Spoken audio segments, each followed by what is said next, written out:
Okay, so now we've reached the stage in Laplace where we can take things to a different level. And this is just going to be a quick introduction to what's going to be coming next. The first thing that we're going to have a look at is something that a mathematician called Oliver Heaviside developed, among many other things, which is the Heaviside Step function, which is a very simple function which allows you to turn a function on and off. So without Heaviside, we would assume that any function starts at minus infinity and goes to infinity. There's no start point. What the Heaviside step function allows you to do is say that a function starts at a certain point and then continues forever. And then if you insert another Heaviside function, you can say that a particular function will then be zero after that. So you can effectively turn on a function for a very short period of time, if it's say e to the t, whatever it is, and then stop again. So you can have, say, a portion of a sine wave rather than an infinite sine wave. And what that allows you to do is have I think it's pronounced discontinuities, maybe, which is, say, for instance, over a period of 10 seconds, you might have a certain function, say an exponential function between t equals 0 and 2, so the first 2 seconds, and then you might have a sine wave for the next 3 seconds, and then you might have a cosine wave for the remainder of that period of time.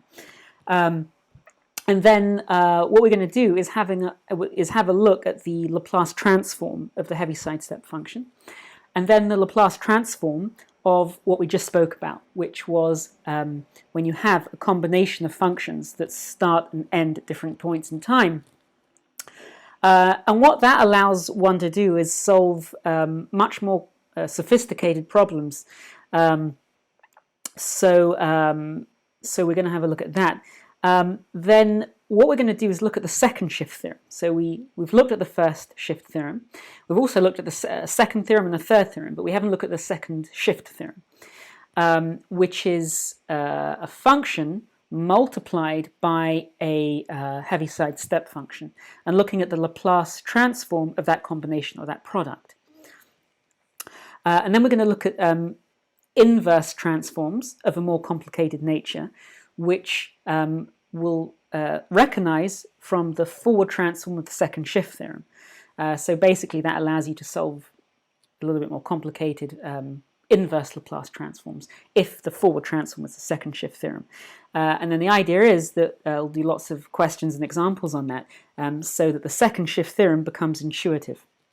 Once it's intuitive, it's very easy to recognize when you've got an inverse Laplace transform that involves the second shift theorem, i.e. involves Heaviside step functions, turning them on and off. And then once you have that, then you have to convert all the functions to Heaviside step, or a product of Heaviside step and the actual function, so that you know when one particular function will start and end, and then a new function will begin and end as well. And then we're going to have a look at, we're going to challenge the principle of linearity with Laplace. So previously we said that a key component in all forward Laplace transforms and reverse transforms is this principle of linearity, meaning that if you have, say, the Laplace transform of f of a plus the Laplace transform of f of b, then that's going to be identical to the Laplace transform of f of a plus f of b. So the question then becomes, well, what would the Laplace transform of f of a times the Laplace transform of f of b? Would that equal, according to the principle of linearity, the Laplace transform of f of a times f of b? So the answer is no. The product of two Laplace transforms actually turns out to be the Laplace transform of the convolution of those two functions. And what that allows you to do is solve much more sophisticated, much more complicated inverse Laplace transforms. So let's say you have a difficult inverse Laplace transform and you don't know what, or it doesn't recognize, you don't recognize what the forward transform would be. what the theory of convolution, especially applied to Laplace, allows one to do is to split up the inverse Laplace transform into a product of inverse Laplace transforms, and then use the theory of convolution to identify what the forward transform would be.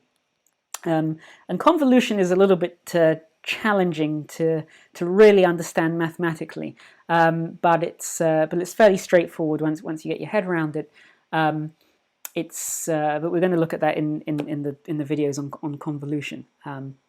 So I hope you enjoy the following series.